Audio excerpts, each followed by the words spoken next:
This is the Dollemore Daily, and I'm Jesse Dollemore. So the House of Representatives with Republicans in control has devolved into high school. We thought that the high school drama between Marjorie Taylor Greene and Lauren Boebert was bad enough. We meaning, clearly thinking reasonable people. But it's now just a scrum. It's a free-for-all, where members of Congress are assaulting one another, where members of the United States Senate stand from the dais and try to engage in combat with the witnesses. Markwayne Mullin, and in this case, Kevin McCarthy, who yesterday in the halls of the House elbowed Tim Burchett. There were witnesses to it. There's an audio of the moment that it happened, which I'm going to play for you. But I want you to take note of what we have right now with the Republican Party. They cannot govern. They can't get along with Democrats, certainly. They can't even get along with themselves. They are tearing at the very fabric of the Republican Party, which is in tatters already. And their former leader is just butthurt that he got booted. And he's going around assaulting members of the group that got him out. This is childish nonsense. And I hope that in 2024, people remember these moments because they cannot lead. They don't have what it takes to be adults. And Republicans, they love it. They love the drama because that's what they're about. They've been fine-tuned to love the drama because of their golden god, Donald Trump. He has engineered this, and through this engineering, they cannot govern. It's not possible for them to do so. First, listen to this audio between the reporter from NPR and Tim Burchett. The moment that the assault, the attack, the interaction between Kevin McCarthy and Tim Burchett. Listen to this. What's that? Wanted to check in on the conference, how it went. It sounds like it went back and forth. Yeah, I think it went all right. Sorry, Kevin. Didn't mean to elbow. Why'd you elbow me in the back, Kevin? I know, I felt so bad. Hey, Kevin, you got any guts? Jerk. Has he done that before? No. Huh. That's a I'm new gonna go move. talk to him.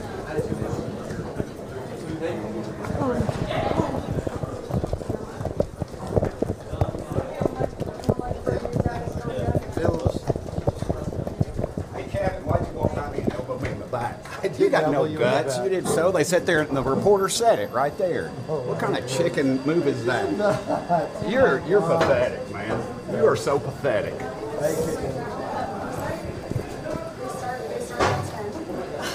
What a jerk. You need security, Kevin.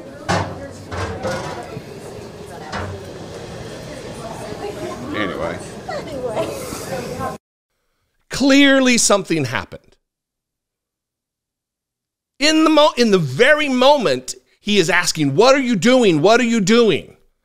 Kevin McCarthy, with a security detail, nonetheless, is doing this. Assaulting someone, a colleague, a member of his own party, knowing that no consequence will happen because he has armed security with him.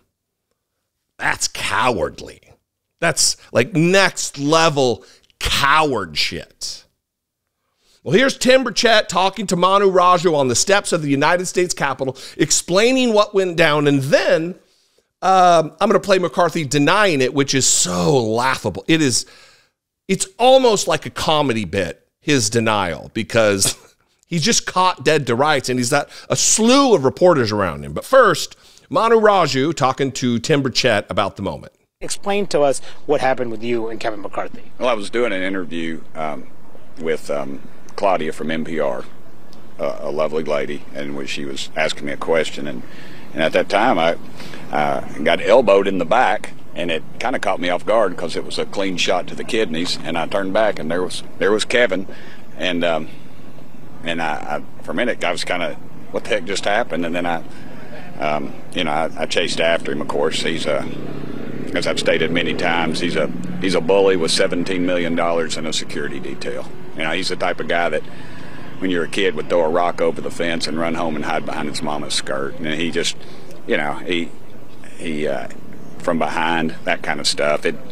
That's not the way we handle things in East Tennessee. If we have a problem with somebody, I'm going to look them in the eye and talk to them. Okay, so he walked down the hallway, hit you in with his elbow. Yeah, you can go on Claudia's Twitter account. It pretty much or X account. It's very accurate. Okay, so then just explain. So you chased him? What do you mean you chased him? I just ran after him. I was like, what the heck? Why'd you do that? Because it was like I said, if you've ever been hit in the kidneys, it's a little different. You don't have to hit very hard to cause a little bit of pain, a lot of pain, and so he just, of course, as he always does, he just denies it or blames somebody else or something, and it was just a little heated, but I just backed off because I saw no reason. I wasn't gaining anything from it, and then everybody saw it, so it didn't really matter. Like he responded to you? Yeah, he just acted like, what are you talking about? Who are you? That kind of thing. And it's just, I think that's symptomatic of the problems that he's had in his short tenure as Speaker. And were you face to face when you had this interaction? Yeah, but there's security detail, and I get it. They were doing their job, so it wasn't exactly like he wouldn't turn around and face me. He kept scurrying and trying to keep people between me and him. Like a true coward. Like an absolute true coward. I'm going to hit you, but then I've got armed security. You can't do anything about it. I'm Kevin McCarthy. A wild, disgusting, immature child who has done this before, by the way.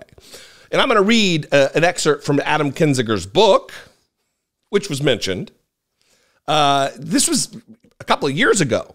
So it's not like in the moment Kinzinger drafted some version of the exact same thing that happened to Tim Burchett. But here is Kevin McCarthy doing about the worst job possible of believingly, in a believing way, or a believable way, excuse me, that it didn't happen. I didn't punch Did he anybody. run after you? No, yeah, well, I guess it happened because when I was walking back further, I don't know, somebody was interviewing me or talking to me, and he comes running up like, why did you hit me or something like that? I said, I don't know what you're talking about. I didn't even know something transpired. But reporters or witnesses said it looked like there was plenty of room for you to walk and that you intentionally hit him. There is, okay, not a place. Show me a reporter who saw that. Call Bruce Westerman. Okay, well, ask Bruce Westerman. No, I did not go up.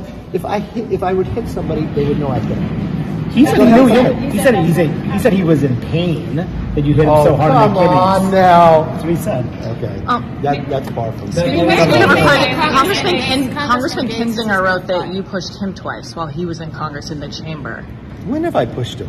Kinzinger said he was in the back railing once and you elbowed him and pushed him. You said and then Gates. Kinzinger. Oh, no, I don't know about Kinzinger. Congressman Gates, though, is filing or submitting a complaint to the Ethics Committee over this issue. Do you have any response to Congressman Gates? No, I think ethics is a good place for Gates to be. Can I ask you about... Burchett said that you're the kind of guy, this is his words, as a kid, would throw a rock and then go hide under his mom's skirt. That was his exact words. What's your response to that? That's not who I am. So. Is there bad blood between you and Burchett? None at all after he voted to oust you? No. Nobody believes that, Kev. Nobody believes that you have no hard feelings, that there were a handful of individuals who voted against you and ousted you from being Speaker of the House of Representatives. Second in line to the presidency. Which, by the way, as an aside, I got an email, several emails from people saying it's not second in line, it's third in line. Kamala Harris is second in line. Well, no, Kamala Harris is first in line. She's in line. If the door is Joe Biden's position and she's here, she's first in line. The Speaker of the House is second in line. It's an aside, just to address all the emails that I've been getting about that. So he lies. They mentioned the book reference. Here is the reference. I think Manu Raju posted this screenshot, and this is what Adam Kinzinger had to say. McCarthy's rude and dismissive tone was typical of his style, which was notably juvenile, especially when compared with his predecessors. Paul Ryan had made policy arguments that he hoped would bring the caucus together behind real ideas. John Boehner was equally committed to an agenda of getting things done, but did it with genuine warmth and humor. Both men understood and accepted that sometimes a member of the caucus had to go his or her way. No harm, no foul. McCarthy was much more like an attention-seeking high school senior who readily picked on anyone who didn't fall in line. I went from being one of the boys he treated with big smiles and pats on the back to outcast as soon as I started speaking truth about the president who would be king. He responded by trying to imitate me physically. Once I was standing in the aisle that runs from the floor to the back of the chamber. As he passed with his security man and some of his boys, he veered toward me, hit me with his shoulder, and then kept going.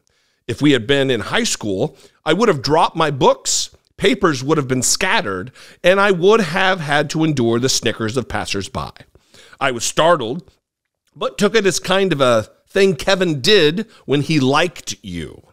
Another time, because it happened multiple times, not just once, another time I was standing at the rail that curves around the back of the last row of seats in the chamber. As he shoulder checked me again, I thought to myself, what a child, and felt some anger and thought to say something. Instead, I just chalked it up to the immature behavior that he favored and that had become more and more common inside the chamber. How can we expect Republicans to govern when they can't even get along with each other? There's no unity in the Republican Party. It's every person for themselves. And that to the end of clout, to the end of rising power, that's what it's about. It's not about getting anything done for you, for your kids, for your parents. It is all about them making a name for themselves, sidling up to Donald Trump, hoping against hope that he becomes president in 2025. That's what it's about. These people are cowards and weaklings and feckless patriots who care nothing about the American people. It's all about self-aggrandizement and self-enrichment and self-dealing. Anyway, what do you think? I'd love to know. You can call, leave me a brief voicemail, 714-576-4054. Of course, you can email me daily@dollemore.com. Make sure you leave a comment below. Helps YouTube to appreciate this channel more.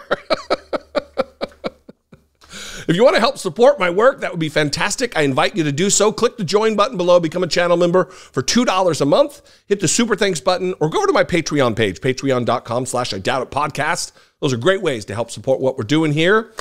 Follow me on social media. I'm at Dollemore everywhere. That would be great. And I will see you next time. Until then, be genuine. Take care of one another.